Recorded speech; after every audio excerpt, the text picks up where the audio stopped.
Hong Kong, the Islamic State, Afghanistan, and the Oklahoma beheading.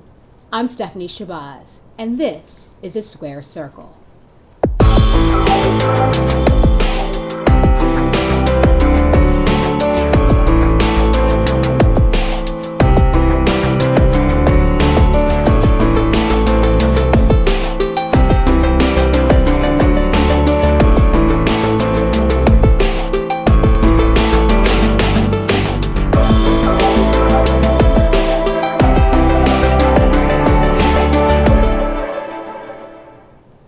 Hello and welcome to The Square Circle. I'm your host, Stephanie Shabazz.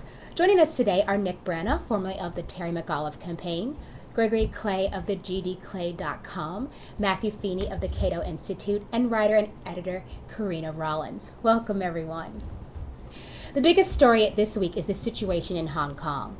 Thousands of protesters took to the streets this week, angry that the Chinese government appears to be reneging on its promise of the autonomy for the people of Hong Kong. The protesters demanded the resignation of the chief executive, threatening to storm government buildings if he did not step down. Leung Chun-ying did agree to meet with his opponents, but refused to resign.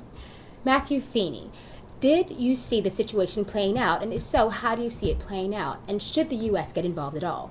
Well, I certainly don't think the US should be getting involved. I think no one who's been paying attention to the news can't help but be moved by the images that have come out of Hong Kong, thousands of people demonstrating for what I think are good causes. I hope that they do get most of what they want, but ultimately this is a Chinese domestic issue. I think anyone listening or watching should keep in mind that Chinese nationalism is a real thing, and that any Western involvement or hand-pounding on the table is not going to be welcomed by the Chinese, and there could be the protesters that are on the receiving end of whatever the Chinese decide to do if we were to get involved.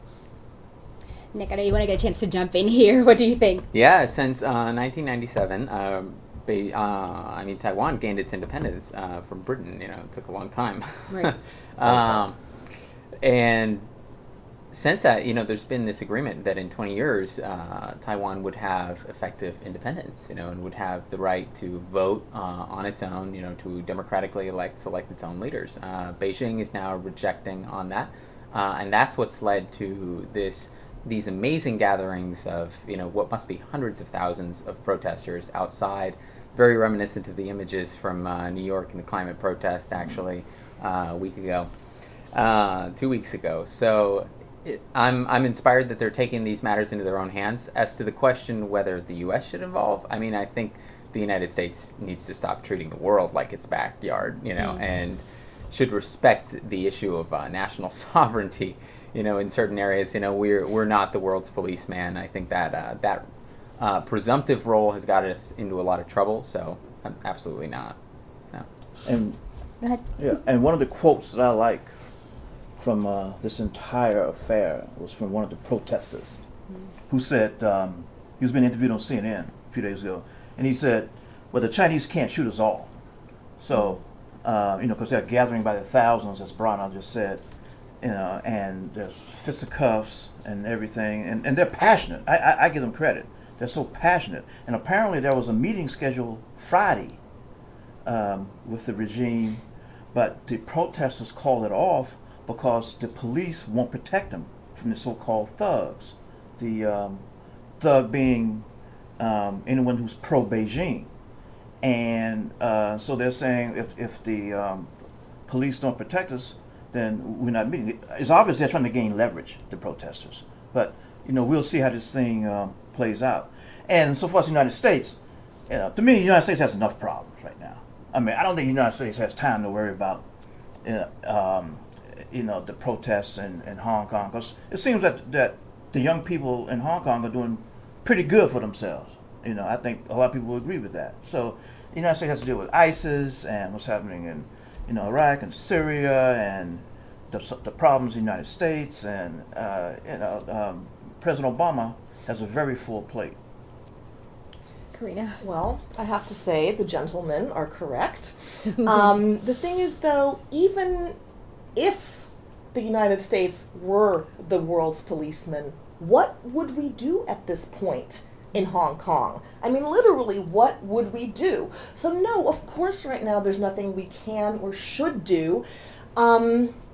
The only thing that I'm worried about, which still doesn't necessarily mean that the U.S. needs to get involved, but the one thing that I'm worried about is if these thugs that Gregory mentioned get out of control.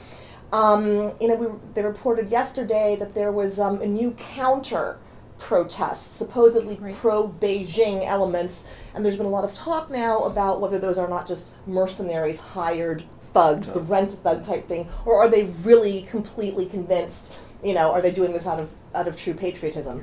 So, and it reminded me of what we saw earlier this year with the student protests going on in Venezuela, where the government sent out some very dangerous rent-a thugs to squash the student protests. So that's something I think we're going to have to watch. But even if that does get really bad, especially at this point with the U.S. overwhelmed with ISIS and all the other things, I just don't know what we would even do. Having brought up Venezuela, though, I mean, there's a key distinction that I draw here. The Nicolas Maduro government in Venezuela is one that actually enjoys broad support of the people.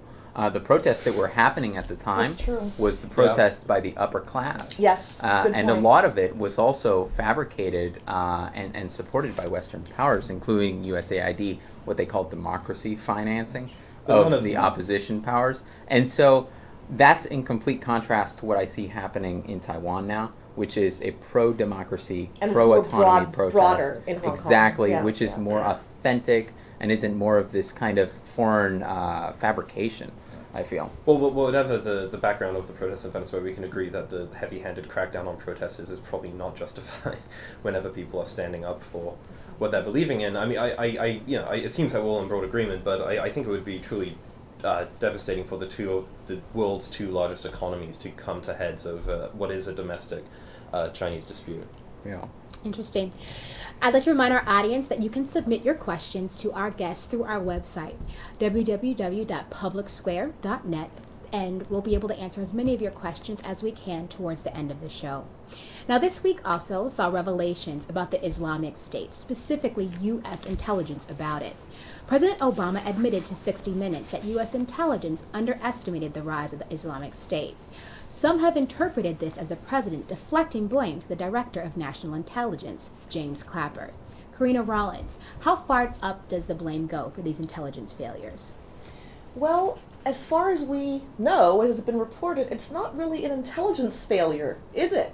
The intelligence has been there, and the president ignored it. Interesting. Just because the vast majority of us, of the American public, heard about ISIS for the first time 3 or 4 months ago, doesn't mean that the president and his staff heard about it only 3 or 4 months ago. They knew about it a year ago, maybe even 2 years ago.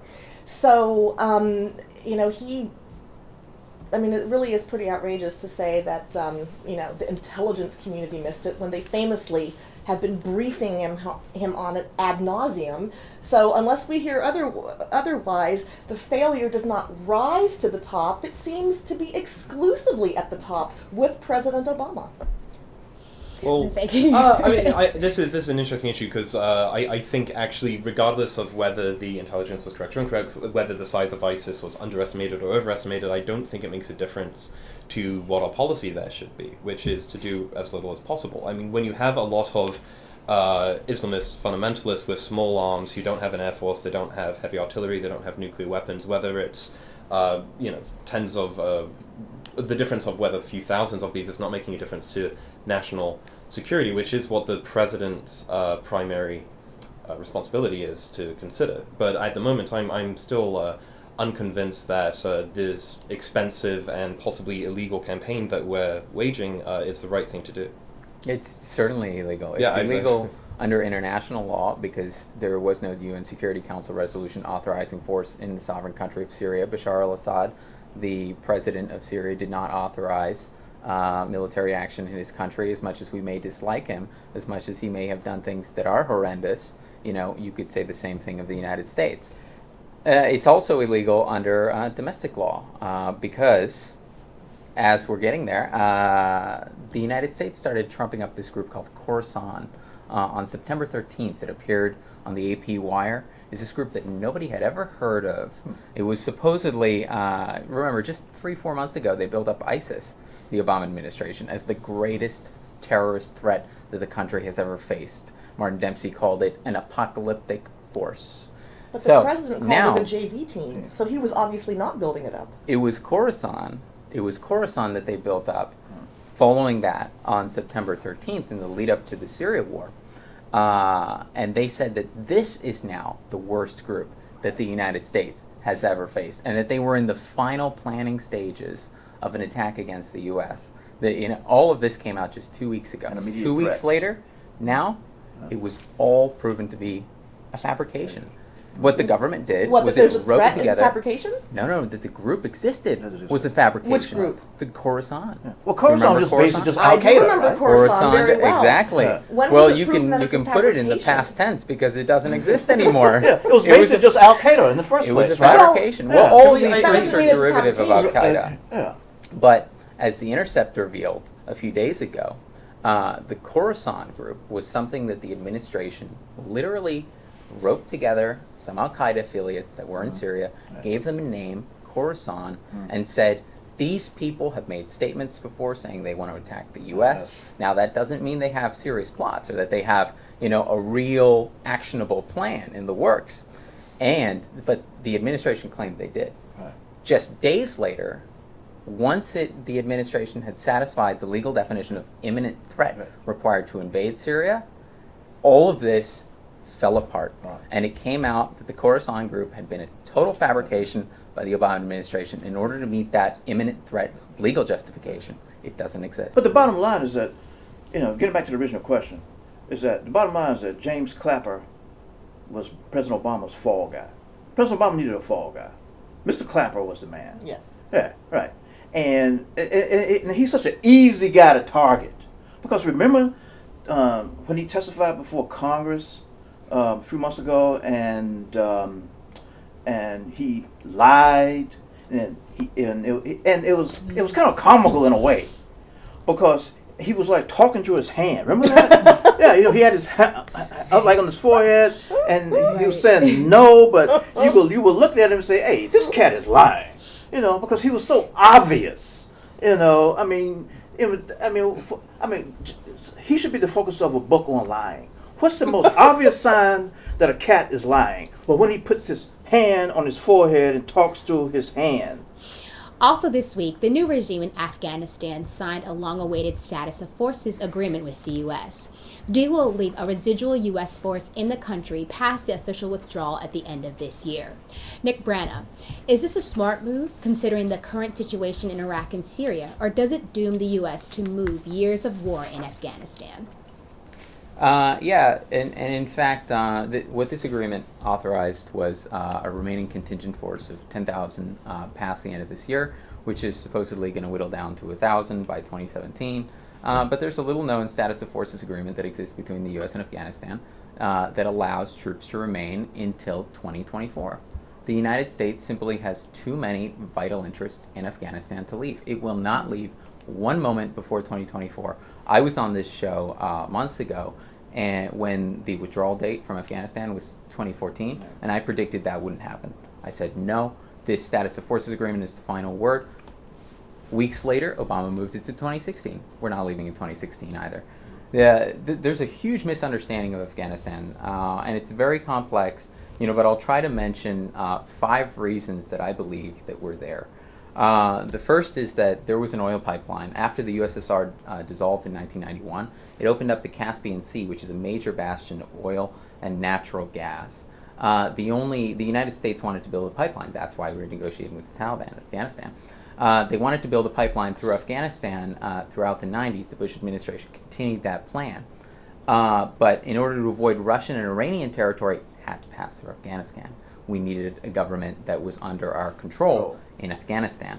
The second reason is that immediately after 9/11, the Bush administration laid plans to attack Iraq, and it also laid plans in the Pentagon to attack Syria at that point, to attack Lebanon, to attack Libya. All these wars that they were discussing then were discussed immediately after 9/11, were planned immediately after 9/11. So what the Bush administration needed was it needed to harness the trauma of the immediate post 9/11 period into a precedent of invading Middle Eastern nations. Afghanistan also served that purpose. The third reason is that the CIA has trafficked in drugs for decades. Scandals reveal this, all the time, continuously. The HSBC scandal in 2012 was revealing the role of international financial institutions in this. The Iran-Contra and Gary Webb's reporting. There's a movie coming out about him in a week. That also revealed it. The fourth reason was that the U.S. Geological Survey has confirmed that Afghanistan sits on $1 trillion of mineral wealth. Internal Pentagon documents state that Afghanistan will become the Saudi Arabia of lithium. That's a lot of wealth. Our country's out there to control that. The fifth reason, the final reason, is that it's part of the broader American strategy to encircle Iran in this war that the United States and the Israelis have wanted with Iran for more than a decade now. Interesting. I was just going to point out I think we should have taken our soldiers out of Afghanistan years ago. I'm still not entirely sure what we're doing there. I think what the whole situation in Afghanistan highlights is a problem of how people look at our military and what it should be for. I think military should be used to defend the United States and its interests, but what's interesting is now it's become a nation-building tool, and we stay in places for over 10 years, and we stay there for a long time. But the military is, has been proven to have not been very good at these sort of missions. We should have gone in. I defend the sort of action that we pursued after 9/11. I think we were attacked and the government was harboring these people, but there's no need to be there now. Why not? And what? But you don't want to make the same mistake that you made in Iraq. I mean, come on, are you kidding me? What mistake do you think? So Iraq is a total disaster now because you win the war, but you can't win the peace. And remember, like I said last time I was here, July 12, 2007. President Bush, remember what he said in that speech? He made 3 or 4 major points. If you cut and run, it will be a disaster. Everything will fall apart. The terrorists will build and build. Look at it now. Look at ISIS now. That line of thinking. ISIS. This is Friday. That's an ISIS beheaded Alan Henning today. That's an argument for staying forever. That's an argument for staying forever. That's an argument for staying forever. No, it's not an argument for perpetual war. No. It's not. There's not just protecting one your extreme or interests. the other. Exactly. Right. And again, the 5 reasons that you mentioned, and you mentioned various, we should have done this. That's all well and good, but let's not forget what is, right? For the pipeline, whatever, we should have done this, but let's look at what is and what would happen. I mean, once again, like Gregory said, if we just leave now because, we shouldn't be in there, it'll absolutely be another Iraq. Look what happened because we now it's coming back to haunt the United States. Who's going to come back into prematurely in 2011. Take over Kabul after we? I feel sorry for the family of the last American soldier who's going to die in Afghanistan, and then you're going to think, for what was this? Because we were afraid of some future takeover. What group is going to take over Afghanistan? ISIS. Right. They took over Iraq and Syria. It's for over how long? 1,000 like miles that. away from Didn't take Syria. long at all. It doesn't take that There's long. also Iran in the They're middle. Here's how outside of- important they're on the Afghanistan Turkish is to border. us. Here's how important Afghanistan is to us. Hamid Karzai, the president who just left, in this kind of embittered power struggle over who's going to succeed him. Hamid Karzai, the late president, he was a Unical consultant for the pipeline that the Clinton administration and the Bush administration Well, want to Karzai was build to tap completely into that. corrupt. Now he was. We'll get no argument And from me on that. his brother was essentially trafficking drugs out of Afghanistan. Afghanistan now produces. I talked about the role of the CIA and financial institutions in trafficking drugs. Since the Cold War, they've perceived drugs as a natural resource. The heroin trade is a $50 billion global trade. Sure. Yes, it That's is. right. Right. And the United States is not going to allow those resources to fall into into a legitimate terrorist organization's hands or or Russia's hands As well or as it China's shouldn't. hands. Exactly. It's a Yeah, large come on. source of financing. Yeah. Now, the new president was a World Bank executive. The new vice president was an Uzbek warlord who was on the CIA payroll, who is, that's how important Afghanistan is to us. It is a total puppet government of ours because there are so many vital U.S. interests in that country. So are you saying we should keep a presence there?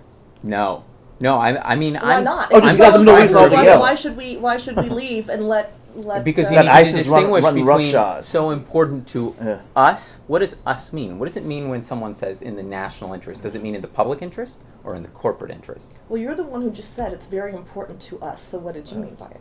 I mean in the corporate interest. I mean All about Washington money. That's and what you're Wall saying. Street. The He's people saying who it's all control about the money. policy. He thinks The it's all people who He said it's all about money.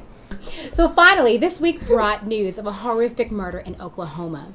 30-year-old Alton Nolan attacked a co-worker, Colleen Huford, beheading her. Now, while there's no indication that Nolan was acting on behalf of Islamic terrorists, he is a recent convert to Islam, and there is evidence of radicalism in his profile. So, Mr. Gregory Clay, is this a simple incident of workplace violence, or should we be worried about larger trends? You should be worried about larger trends.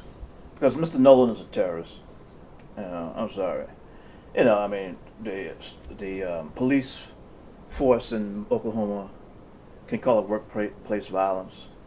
The Obama administration can call it workplace violence. Just like they called the situation in Fort Hood a few years ago workplace violence. I'm sorry. That's not workplace violence. I mean, the cat in Oklahoma, he was putting Islamic stuff on his Facebook page and, going to his office and trying to convert people to Islam and all this and touting terrorist type sayings and talking in Arabic and all this kind of stuff. It's obvious this guy was a terrorist. He beheads an American here on American soil, was trying to behead another woman before the CEO shot him, which is another reason for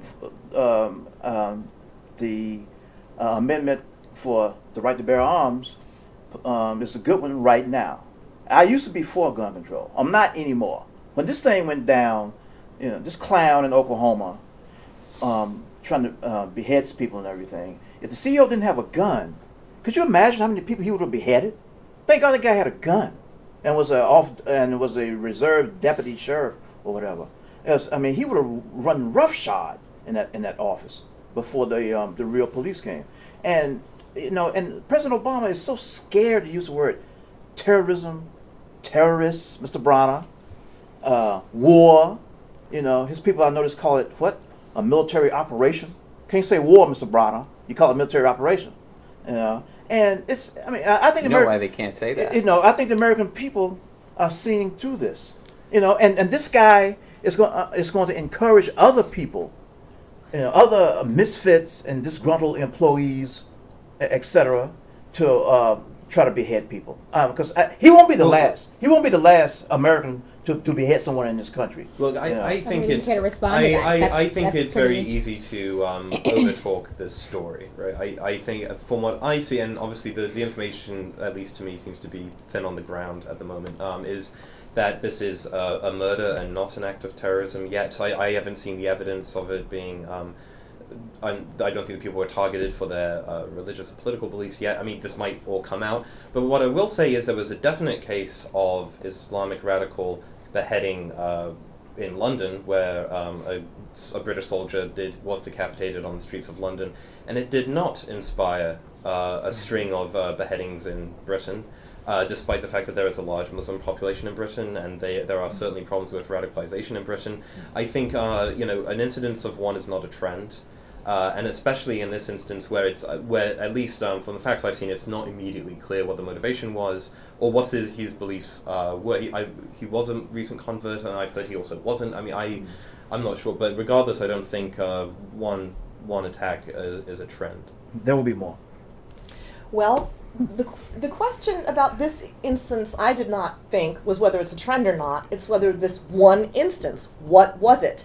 And dismissing it as workplace violence, and you're right, we don't know 100% yet. Right. But what is a trend in this country is to instantly dismiss anything that might be linked to Islam as, by definition, not being linked to Islam. So, there's a Muslim, he has radical Islamic messages on his Facebook and so on, and he beheads a person, a classic jihadist way of killing people. Dismissing that out of hand as workplace violence is, to me, as if a white person, let me just give this one analogy, if a white person who is known to have ties to the KKK kills a black coworker and burns a cross in his cubicle, and people dismiss it as workplace violence instead of saying, was this a hate crime? Exactly. That's a great analogy. That's a great analogy. And we've already seen the trend. We've already seen the trend. Because remember, the other cat in Oklahoma City, they arrested him before he had a chance to behead anyone. You know, the second guy. You remember the guy who said, told his coworker, "I'm going to behead you." And then when he was arrested, he said, "Oh, I was just joking." Yeah, right. I don't see the broader come on. You are going to be in a workplace and you tell your coworker, "I'm going to behead you because I disagree with you," and you're going to write that off as a joke, especially in these times. So times of ISIS, etc., etc. You can't see come it in a on. vacuum. We've already seen You the have to see the trend. times we live The in. trend is there already. No. Yes. I'm open to the possibility that this was a radicalized Muslim who carried out the attack based on religious conviction. I don't, but I mean, this whole conversation was prompted by a statement that the facts are unclear, right? I think that's worth keeping, and I'm totally open to the possibility that this was, but even if it was, right, which is yet to be confirmed, that it is not indicative of a trend, right? And also, I'd be very interested to hear what evidence there. You think there will be more? I mean, but I almost had a second incident. Earlier, I cited an instance where someone was definitely beheaded by radical Muslims, and it did not start a trend. Yeah, I don't see the broader trend in this either. But what you said about terrorism interests me, Greg. Here we go. Brana. That the Obama administration hasn't been willing to use terrorism. I mean, I find that kind of ridiculous. You won't say the even word he Islam. admits that. Can you believe it? All over. Even he admits that. No, Gregory, he's countering I'm you. disagreeing with you. He's Greg. disagreeing with you. He's used terrorism as a pretext But for it's everything. the word Islamic and jihad that he will not use. So now we're going to take some of the questions from our viewers. And so we have a question from Alicia Hawkins, and she says this. Given that Obama is averse to military intervention, who is responsible for talking to him into attacking the Islamic State? Karina, did you want to start with that? Who is responsible for talking him into it? Well, I think reality finally worked. I mean, obviously he has advisors, but again, the questioner was completely right. This president did not want to attack ISIS. I think that is clear, which is why I disagree with Nick Brana's statement that the administration was looking for a pretext or wanted to invade. This administration does not want to get involved in another war, and President Obama infamously ignored ISIS for the first one or 2 months, virtually. That's why he's called the reluctant warrior. Exactly. Yes, Mr. Brana. So I don't think you, Mr. he Brana. had to be talked into it in a kind of negative conspiratorial sense. I think that things have gotten so bad that he finally realized, I have to do something, whether I want to And or the not. American people were pushing him. Can I say, look at all the polls. American people were pushing him to do something because people are scared. The premise of the question is flawed. Like I don't think Obama is hesitant to carry out military action. Since Obama came to office, we have had military action in Afghanistan, Iraq, Somalia, Libya, Yemen, Pakistan. I mean, this is not a man who is hesitant to kill foreigners if he wants to. This is something. The expansion of the drone program is very notable under the Obama administration.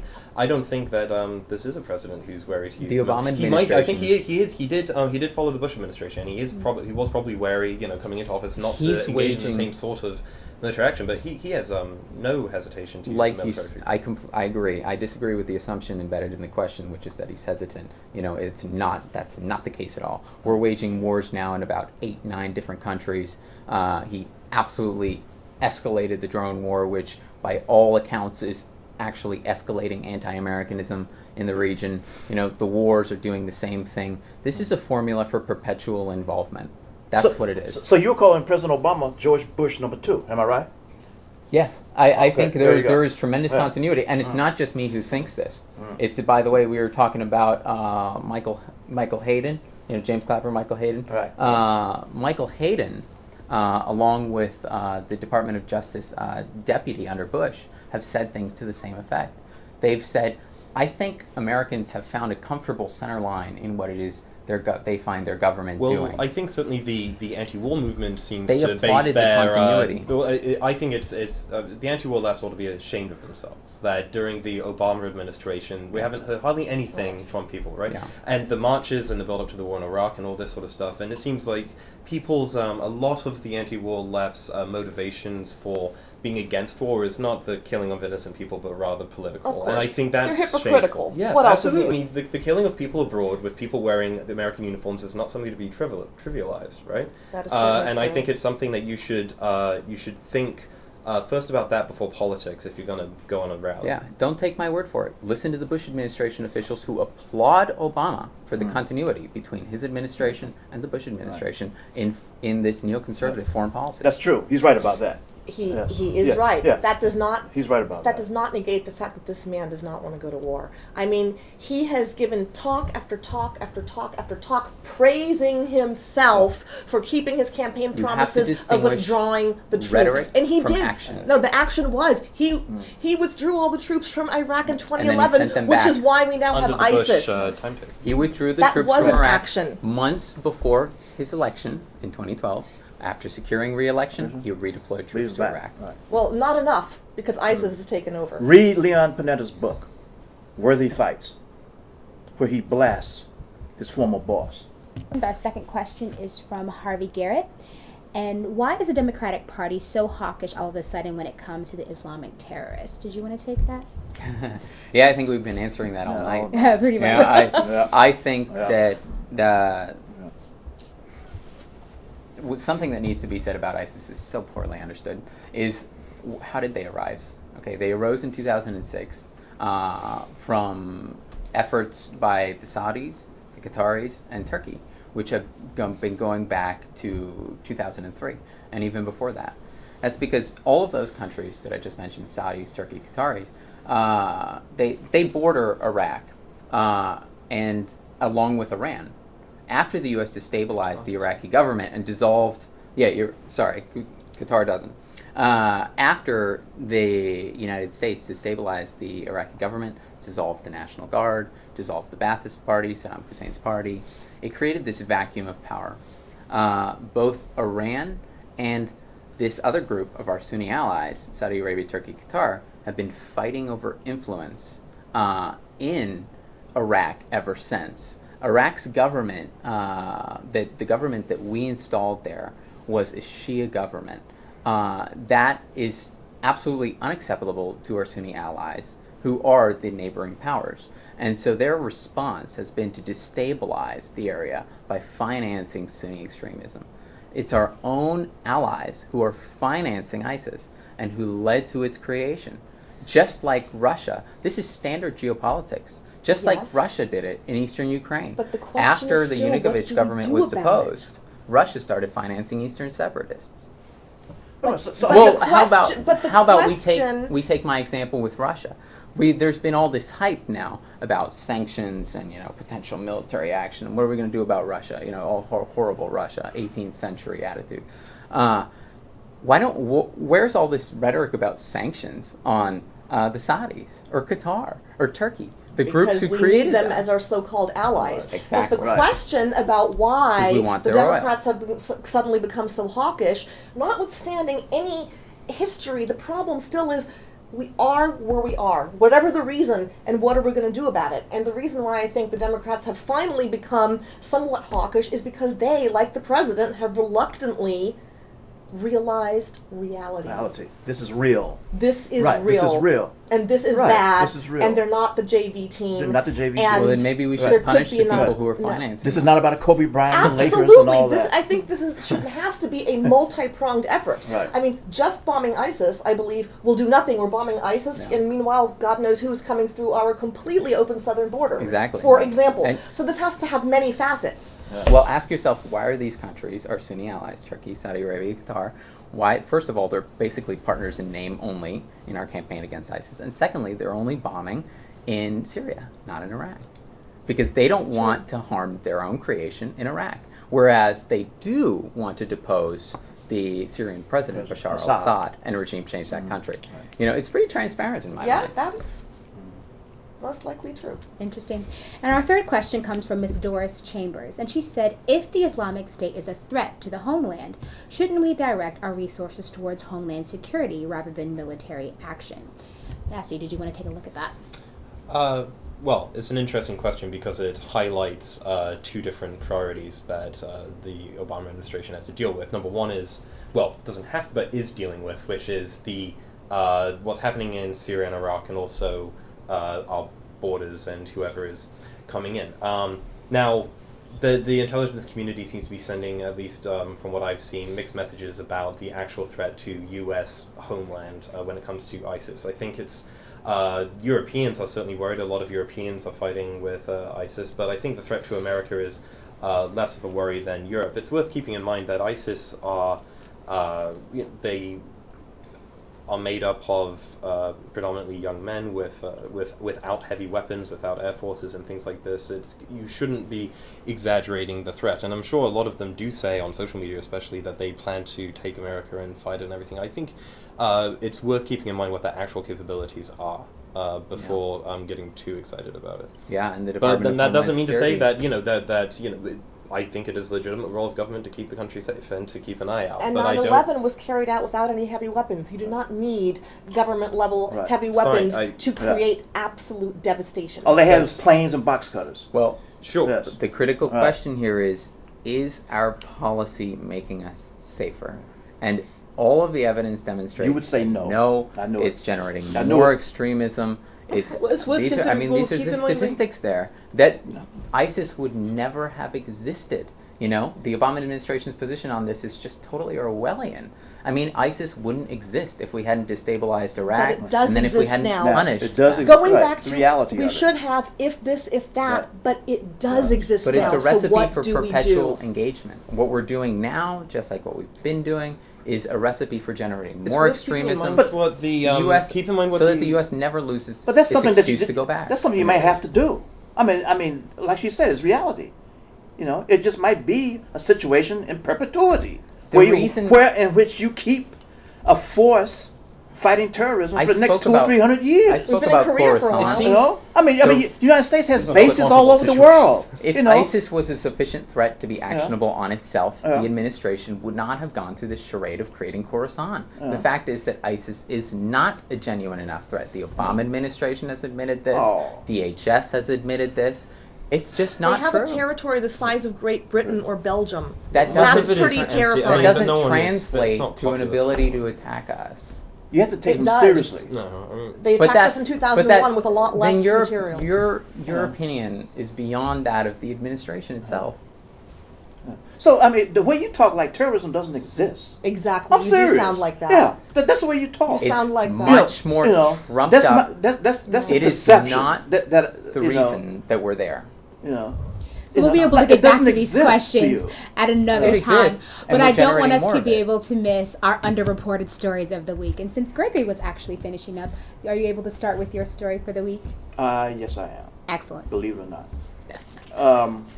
Yes, Paula Dean. We all remember her. She was caught up in the racial controversy last year, and lost her sponsors, et cetera, and a TV show, and you know, all over racial words and this and that. Now, Steve Harvey, the well-known talk show host, and the Family Feud guy, and who has commercials on TV like every 15 minutes, it seems like, is partnering with Paula Dean. You know, he has this program called Steve Harvey's Mentoring Program. It's mostly black boys, you know, trying to help out at-risk black boys. And he's supporting Paula Dean to help his cause, to mentor black boys. And of course, what does that mean? That means a lot of black folk are very upset because Paula Dean is going to be involved in mentoring black boys. And it's creating this major firestorm on Twitter, although I haven't heard much talk about it on the major TV networks because there's so much talk about, of course, ISIS and the Ebola virus and et cetera, et cetera. And me, of course, I'm here to say that I support Steve Harvey for bringing in Paula Deen, and Steve Harvey is catching hell from black folk. And one thing I like that Steve Harvey did, when he made the announcement, one thing I like is that he straight up said, when he introduced Paula Deen as part of his program, he said, I don't give a damn about the criticism. So he was making a preemptive strike. He was getting that thing out there before people had the chance to go on Twitter and everything and criticize him big time, and people calling him nasty names, etc., and basically calling a lot of black folk in the country are calling him a traitor, and and all this other crazy stuff. But he's standing by Paula Deen, and I stand by Stevie Harvey. I stand by Steve Harvey. I stand by Paula Deen. Why? Because she was vilified, pilloried, put in the guillotine for using the N-word. And my thing is this: I've been saying this for 20 years, going back when I was at Newsday, working in New York. If you criticize Paula Deen, then you also have to criticize the gangster rappers, because the gangster rappers use the N-word more than Paula Deen did. That's my thing. Okay, if you're gonna criticize one, criticize the other one. If not, use it then in private. and rappers her do it thing's in in private. public. The rappers use it in public. That's a very good point, Karina. And so if you can't criticize both, then shut up. That's where I'm coming from. I make my thing clear. I'm breaking it down. BID. Thanks, Brana. How about your underreported story for the week? Mine is about the first case of Ebola that came to the United States. Interesting. Even though, thankfully, there's little chance from this of an outbreak in the U.S. The health infrastructure that we have here is just incomparably better to what exists in West Africa. But the situation in West Africa has deteriorated dramatically in the past couple months. In early August, the World Health Organization declared Ebola a public health emergency. A week ago, WHO stated the virus is in an exponential growth phase. And that the infrastructure the capability in Liberia and Sierra Leone to contain the virus is absolutely incapable of handling that demand. New hospitals will open up and fill up within a few hours. The CDC released a report saying, too, that without additional intervention, cases could skyrocket from 550,000 to 1.4 million by this coming January of 2015. That's 4 months away. This is a genuine threat. This is the kind of stuff that the United States and the world needs to be concerned about. Well said.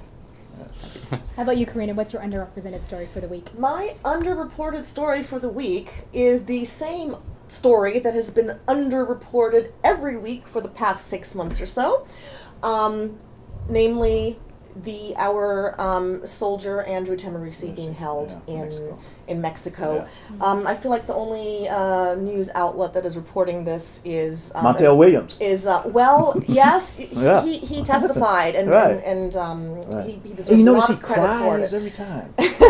But the one person who has been beating the drum on this is Greta Van Susteren over at Fox Right. News, and the reason why it's not underreported there, but as far as most people are concerned, I do believe it is underreported, and it's an outrage because it seems like it's an outrage because our president has not even tried to get this young man released. And Mexico is supposed to be our ally, one of our friends. We give them enormous amounts of aid. Right. And to detain him for a week, fine. For 6 months, Right. unacceptable. Yeah. And it will be continued to be an underreported story until it's reported regularly by the mainstream media and until this president of ours finally tries to do something to get him released. But yet he gets up 5 dudes to get Bo Bergdahl back. Yes. Just a thought. Interesting. How about you, Matthew?